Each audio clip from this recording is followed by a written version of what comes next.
Muy cordiales saludos desde el Rincón de Pensar de Granada 9 Televisión.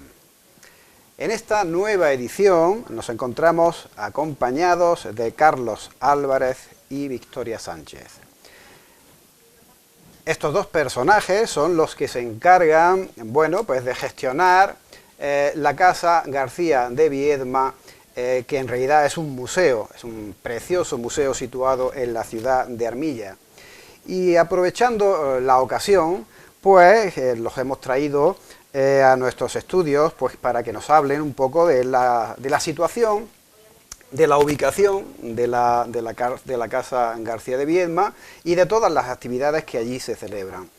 Yo quisiera empezar preguntándole a Carlos Álvarez para que nos hablara un poco, bueno, de la situación, digamos, geográfica de la Casa García de Viedma y un poco también de la historia de la propia casa. Pues sí, porque aparte, si algo es la casa es histórica, es posiblemente no, es la última casa señorial que queda en Armilla. Estamos hablando de una historia de más de 300 años y que ha sido reconvertida con una inversión que hizo el ayuntamiento muy importante, que ha sido un centro cultural, porque estamos hablando de que es una casa museo, es un museo etnográfico, recordando cómo se vivía antiguamente, pero tiene 3 salas de exposiciones magníficas, con las últimas tecnologías y lo último para unas exposiciones preciosas. De ahí que hayan venido gente internacional a exponer en nuestras salas.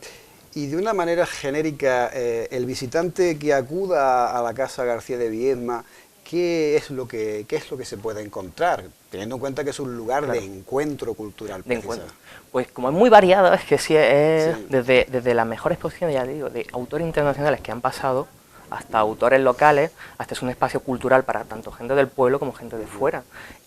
Cualquier asociación que pida nuestras instalaciones se le deja. Hay un impresionante salón de actos donde se celebran desde bodas hasta asambleas, hasta inauguraciones de libros hemos tenido esta última semana, festivales, va todo ahí incluido. Entonces hay salas para actividades socioculturales. Entonces se ha convertido en un lugar de encuentro cultural para gente de todas las edades, de todas las asociaciones y de casi todos los gustos. Bueno, una de las razones fundamentales por las que hemos tenido el gusto de visitar la Casa García de Viedma ha sido por la exposición de Francisco de Goya, de sus aguafuertes dedicados precisamente a los horrores de la guerra. Exposición verdaderamente extraordinaria que desde aquí recomendamos vivamente que vayan a visitarla. Y bueno, háblanos un poquito cómo surgió la idea de llevar esa exposición extraordinaria de Goya a la Casa García de Viedma. Pues mira, la verdad es que tenemos unos técnicos en el Ayuntamiento de Armilla encantadores, y su interés por la cultura y por el Ayuntamiento de Armilla por la cultura siempre ha sido un interés que lo ha llevado a perseguir más y a traer mejor calidad para la gente de la ciudad de Armilla. Y esto la ha llevado la llevan persiguiendo un tiempo y por fin la Diputación de Granada la ha cedido para esta exposición temporal. Y como bien has dicho, es una maravilla, no es una maravilla, es una maravilla también de horrores. Yo cada vez que entro en esa sala se me acabo con los pelos de punta. Estamos hablando de que Goya posiblemente, con esta exposición, con estos grabados, que casi le cambiaron su estilo, un estilo menos alegre, se puede convertir en uno de los primeros, casi como decirlo, fotoperiodistas o periodistas de guerra de esto, porque al final está plasmando una vivencia que a él le cambió la vida, y ahora hace al espectador partícipe de eso que le ha cambiado a él, nos cambia a nosotros al entrar allí, con esas barbaries. Sí, bueno, de hecho, esta exposición, da una noción verdaderamente, extraordinaria de la modernidad precisamente de Goya, por las razones que tú comentabas, es decir, está haciendo una semblanza verdaderamente espeluznante, digamos, de la guerra y del momento histórico que le tocó a él vivir. Y en este sentido, ¿qué criterios habéis seguido vosotros para ir colocando los cuadros, el orden, en fin, las disposiciones? Goya ya era muy metódico, entonces cada grabado tiene una numeración, aunque no lo creas, del 1 hasta el 82, creo que son, que solo tenemos en disposición 80, los demás, los otros 2 creo que aparecieron posteriormente. De esos 80 están numerados, pero aún así dentro de esa numeración hay como 3 etapas.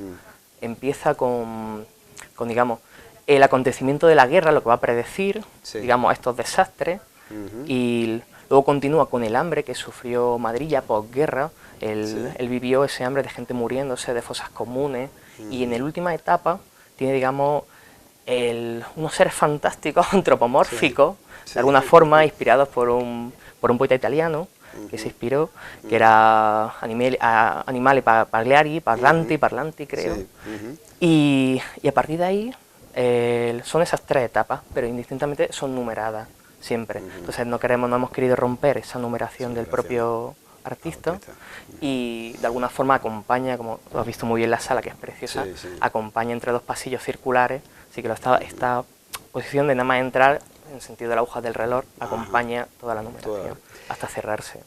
Y bueno, a ti como, digamos, como persona que has vivido de primera mano lo que es la propia ubicación de la exposición, bueno, ¿qué puedes decirnos de la impresión que ha causado a los visitantes de dicha exposición? Porque, como hemos dicho al principio, la exposición es algo verdaderamente impresionante, ¿no? Sí.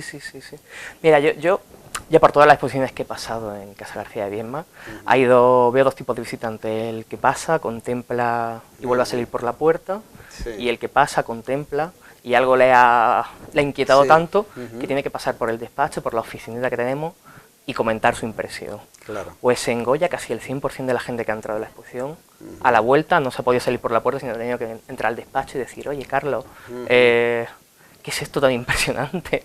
Tengo que decirte que me ha removido por dentro, tengo que decirte que es maravillosa y a la vez aterradora. Pues Carlos, vamos a hablar ahora con Victoria para que también nos dé sus impresiones sobre la exposición y también sobre la propia Casa García de Viedma. Agradecerte, bueno, pues tu presencia aquí con nosotros en nuestro programa, y seguramente que nos volveremos a ver en algunas exposiciones o en algunos eventos tan extraordinarios como los que organiza la Casa García de Viedma. Muchísimas gracias, Francisco. Muchísimas gracias. Las recomendaciones para esta semana son El cuento de la criada de Margaret Atwood, un relato que Salamandra vuelve a reeditar, que ya conocíamos de esta autora, pero que no deja de sorprendernos. En realidad es un relato atemporal. Se puede decir que lo que encuentras cuando lo vas leyendo es el sinsentido de los totalitarismos, contado desde primera persona. Y la novela, la verdad, que nos engancha y nos hace partícipes de la injusticia y de una sociedad totalitarista que se puede meter en muchos espacios temporales y vitales, pero que en este caso es inventada, ¿vale? Nos pone en situaciones extremas por medio de esta singular personaje. Era algo que ya estaba fuera de catálogo y que han vuelto a reeditar porque es una obra que merece muchísimo la pena. Y por último, os quiero recomendar otra novela gráfica, esta de la mitad, como quien dice, o el dibujo hecho por un granadino, Sergio García, y el guión por Antonio Altarriba, otro autor español de muchísimo prestigio. Cuerpos del delito se llama. Lo alucinante de esta novela gráfica es que la novela en sí cobra sentido, tanto el libro, por medio del póster también que incluye. En sí el póster es el que explica todo lo que es la novela gráfica, y en el libro vienen explicados cada uno de los personajes. Las dos cosas toman sentido, o sea, dependen la una de la otra, y le ha quedado chulísimo, la verdad. Tanto el dibujo es increíble, los personajes son estupendos y el guión es una joya increíble. Para los que os gusten también la novela gráfica y los que os gusten en este caso guerra y conflictos, ¿vale? Pues estamos con Victoria Sánchez, prosiguiendo con la entrevista en torno a la Casa García de Viedma. Bienvenida, Victoria. Muchas gracias, Jorge, por contar con nosotros. Victoria, háblanos un poco de tu papel en la Casa García de Viedma. Bueno, mi papel en la Casa García de Viedma es básicamente lo que hacemos Carlos y yo, somos intérpretes. Para que el patrimonio llegue a la ciudadanía, a la gente que viene a visitarla, pues tenemos que contarle una película para que sean capaces de viajar en el tiempo y conocer pues tanto las exposiciones que tenemos como cómo era la vida en Armilla, una Armilla rural, agrícola, que nada tiene que ver con la Armilla actual. Y el visitante que acude a la Casa García de Viedma, explícale un poquito al potencial visitante que pueda ir y a los que ya la conocen, que son muchos. ¿Cuáles digamos, las características de ubicación que tiene en relación a los diferentes museos, las diferentes salas, pues para que, digamos, nuestro espectador pueda hacerse una idea de lo que se va a encontrar si va allí? A ver, la Casa García Viedma es un centro cultural, entonces es una vivienda del siglo XVIII, ¿no? Ya en el catastro del Marqués de la Ensenada no aparecía, del XVII, perdón. Entonces es un centro cultural en el que hay dos partes diferenciadas. Por una parte, un gran salón de actos, para jornadas, salas de usos múltiples, para talleres, y luego tenemos el Museo Etnográfico, que es la gran joya. Es una casa muy antigua, un museo que se ubica en Cuadra, y entonces a través del cual, conforme vamos pasando de sala en sala, sí que somos capaces de hacer ese viaje temporal, ¿no? Del que hablábamos anteriormente. Y, hombre, yo una de las cosas que precisamente a mí, bueno, lógicamente, aparte de las exposiciones tan extraordinarias que venís realizando, en fin, en vuestro museo, a mí me impactó precisamente esto de lo que tú estás hablando, y es ese museo etnográfico en el cual, a mi juicio, pues nos encontramos con una muestra emblemática de lo que fue, digamos, la vida en la Vega granadina en aquellos años. Sí, lo más alucinante es que, por ejemplo, como también tenemos un programa educativo, cuando trabajamos con los coles, que siempre vamos previamente al cole, y les ponemos fotografías de armilla, donde se ven imágenes pintorescas, típicas del 19, ¿no? Con acequias, con lugares así, con casas muy chiquititas, como, wow, ¿esto era Armilla? Pues sí. Entonces hay una muestra representativa de lo que fue la vida en Armilla, pues sobre todo antes de los 60, con el boom inmobiliario tan grande y con ese acondicionamiento nuevo de las viviendas. Y bueno, en cierto modo es como encontrarnos parados en el tiempo cuando entramos. Sí, en cierto modo sí. También tocamos muchos temas de historia. La gente, muchos armilleros y armilleras, pues no sabían que Armilla fue un poblado neolítico de Largar, o fue una villa romana, o fue una alquería musulmana. No saben que Armilla tiene historia porque no se palpa en sus calles. Sí. Y gracias a esa labor que nos brinda el ayuntamiento y que... Sí, que es la que con su concejal a la cabeza de Cultura, pues podemos desarrollar este trabajo. Bueno, de hecho, Mar Callejas, que, en fin, que yo ya la conozco desde hace ya pues mucho tiempo, bueno, siempre ha dinamizado muchísimo. Sí, es una entusiasta. Y en ese sentido, yo sé que las actividades culturales que se realizan en la Casa García de Viedma, también habíamos comentado algo anteriormente con Carlos, son muy variadas.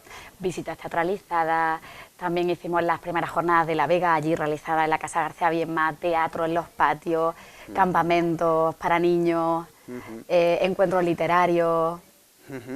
Y centrándonos o volviendo de nuevo a la exposición de Goya, que estáis ahora mismo, en fin, teniendo la fortuna de exponerla precisamente en vuestro preciosísimo museo, a ti personalmente, ¿en qué manera te ha digamos, impactado, te ha motivado, es decir, esa exposición? Porque desde luego lo que está clarísimo es que esta muestra de Aguafuertes de Goya, pues evidentemente no deja a nadie, digamos, impasible, ¿no? No, y yo creo que es un tema muy actual. Siempre hay conflictos bélicos. Los conflictos bélicos sacan lo peor del ser humano y luego Goya fue un artista muy versátil. El Goya de los cartones para tapices de la Real Fábrica de Santa Bárbara, para la cual estuvo trabajando 20 años, no es el Goya de los desastres, no es el Goya de la Quinta del Sordo con las pinturas negras. Entonces, si Goya hubiese muerto en la mitad de su carrera, pues no conoceríamos... Fue el gran precursor del expresionismo, del simbolismo, de todas esas vanguardias artísticas del siglo XX y es, pues, al igual que asombrosa, es terrorífica y aparte es una declaración de intenciones. O sea, él hizo dibujos preparatorios a esos Aguafuertes, pero luego cambió cosas y las cambió de una manera muy consciente para dar el mensaje que él quería. Por eso en cada una de las láminas aparece una frase que resume ese momento, ¿no? Y de hecho en esta exposición lo que podemos constatar es una crítica verdaderamente mordaz, no solamente hacia la guerra, sino incluso también hacia la propia dinámica social en la que él vivía. Claro. ¿No? Goya fue objetivo en todos los momentos, fue un encargo, es que es muy curioso, porque fue un encargo de Palafox, ¿no? para que hiciera una serie de aguafuertes que enaltecieran las tropas españolas frente a las francesas con la invasión, pero sin embargo él fue el primer reportero de guerra, fue objetivo total, estaba de la mano de la víctima y criticaba tanto al populacho, como él define irónicamente, como a las tropas francesas. Defendió la figura de la mujer, Agustina de Aragón y esos hechos valerosos de mujeres que lucharon. Y fue también un crítico verdaderamente terrible contra, digamos, aquellas supersticiones que también en la sociedad del momento bueno, hacían su auténtico, yo creo que era realmente algo que tenía a la propia sociedad del momento pues encallada, y él lo denuncia no solamente en estos Aguafuertes, sino en otras obras, digamos, también y contra el absolutismo de Fernando VII cuando vuelve a la corona. Es que Goya trabajó para 4 monarcas, y muy diferentes cada uno, y desde aquí invito a la gente que venga a visitar la exposición, que tenemos visitas guiadas, por supuesto, la gente que quiera deleitarse con eso. Además podrán constatar que en esta exposición hay una diferencia, bueno, descomunal entre lo que era el Goya de los tapices, por ejemplo, o de los retratos, bueno, en las que mostraba esa cosa festiva, ¿no? Ese color. Efectivamente, y aquí nos encontramos un mundo verdaderamente siniestro y verdaderamente terrorífico, ¿no? Bueno, ¿qué tenéis previsto, digamos, a posteriori ya, digamos, de esta exposición para en próximas fechas? En fin, aquí ya hacer un poco bueno, de lo que vaya a realizar. Este verano estará cargado de lo que todos los veranos suelen estar cargados, que son mucho teatro en la casa. Tenemos el aula de teatro municipal a la cabeza con Hilde Gutiérrez, que es un gran profesional. Ellos realizan las visitas teatralizadas al museo, también tenemos teatro en patio. Tendremos algún que otro concierto, festivalillo de magia y sobre todo luego los campamentos urbanos. Hay unos campamentos llenos de divertidas así programaciones y todo el verano nos van a acompañar hasta septiembre.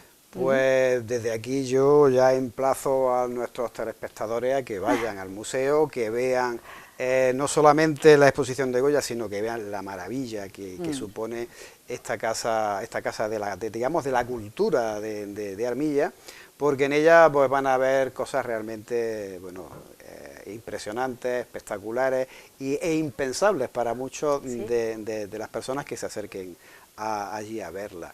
Pues Victoria y Carlos, pues muchísimas gracias por vuestra presencia, y yo espero que, bueno, en no demasiado tiempo podamos ir de nuevo por allí y mostrar, bueno, lo interesante de vuestra labor en esta Casa García de Viedma de Armilla. Muchísimas gracias a vosotros.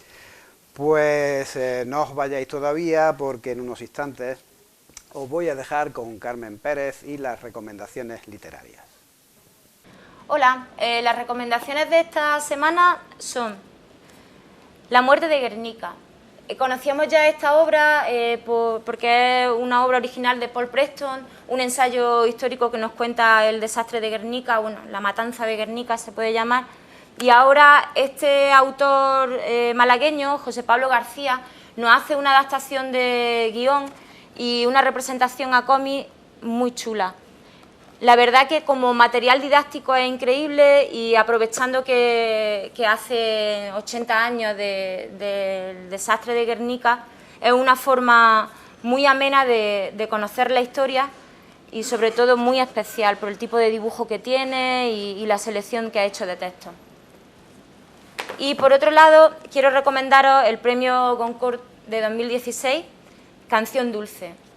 Es una novela que, bueno, a primera vista crees que no te va a sorprender, empiezas a leer y dices, bueno, pues nada, es una mujer que quiere volver a integrarse en el trabajo, busca una doncella, una muchacha que le eche una mano con los niños, y de repente todo esto se vuelve, del revés, empezamos a meternos en el personaje de la muchacha la niñera que cuida a los niños, y descubrimos los miedos, sentimientos ocultos.